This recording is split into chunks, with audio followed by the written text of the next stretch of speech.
सूरज ने ईश्वर के सामने अपना सिर पटका और फूट फूट कर रोने लगा।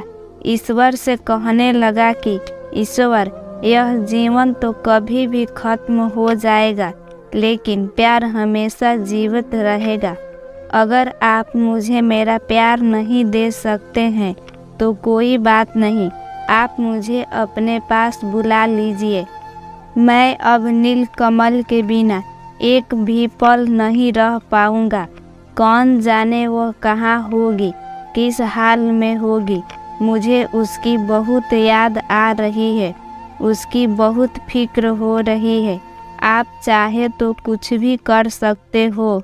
भगवान भगवान, कुछ कीजिए, मुझे मेरा प्यार लौटा दो। अगर आपने मेरा प्यार नहीं लौटाया तो मैं स्वयं अपने जीवन का अंत कर दूंगा। जहाँ मेरी नीलकमल का साथ ना हो, उस दुनिया में रहकर मैं क्या करूँगा। इससे अच्छा है मैं इस दुनिया से ही चला जाऊं। सूरज की हालत अब जल बिन मछली जैसी हो चुकी थी। उससे अब और इंतजार नहीं हो रहा था। उसकी हालत और ज़्यादा खराब हो रही थी। वह नीलकमल का नाम पुकारते पुकारते घर की ओर जाने लगा। उसका शरीर बहुत कमज़ोर पड़ गया था। थोड़ी देर चलने के बाद उसको चक्कर आया और वह ज़मीन पर गिर पड़ा। उसकी यह हालत देख आसपास के कुछ लोग मदद के लिए इकट्ठा हो गए और सूरज को फौरन अस्पताल ले गए। सूरज के मम्मी पापा को इस बात का पता चलते ही वे भी अस्पताल आ पहुँचे। सूरज इतना कमज़ोर हो चुका था कि खून की कमी हो गई। डॉक्टर्स ने खून की व्यवस्था करने का प्रयास किया, लेकिन उसके समान ब्लड ग्रुप वाला खून खत्म हो चुका था। दूसरी कुछ अस्पतालों से भी प्रयास किया, लेकिन खून की व्यवस्था ना हो सकी। आखिर में एक युवती आई और उसने कहा कि मैं अपना खून देने के लिए तैयार हूँ। आप मेरा जितना खून चाहिए निकाल लो, लेकिन इस व्यक्ति को आप कुछ मत होने देना।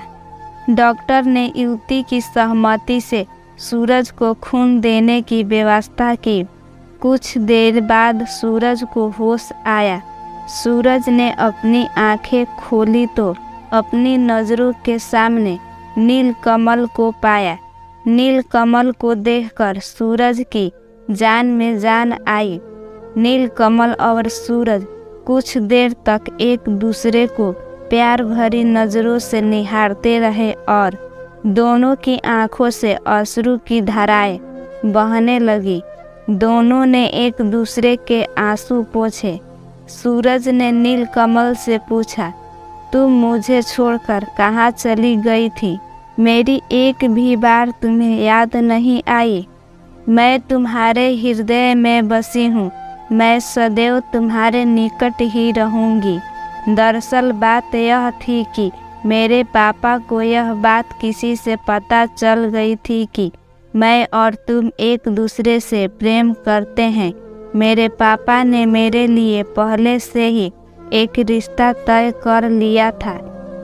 जब मैं 12 साल की थी तब मेरे मामा का बेटा भी 12 साल का था।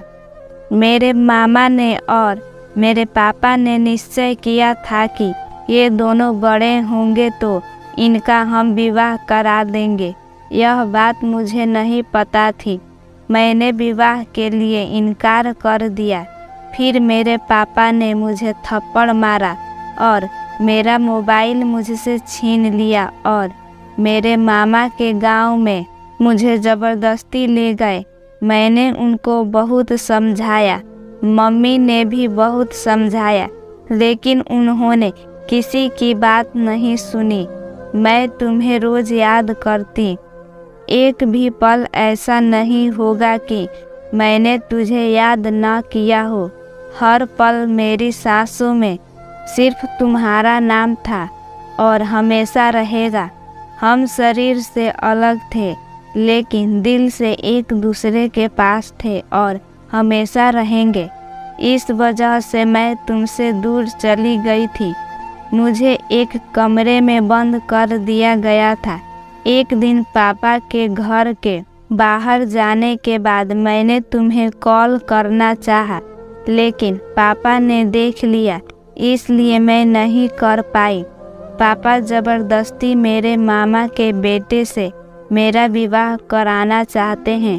सूरज, मैं सिर्फ तुमसे प्रेम करती हूँ। क्या तुम मुझसे प्रेम करते हो? क्या तुम मुझे अपनी जीवन साथी बनाना चाहोगे?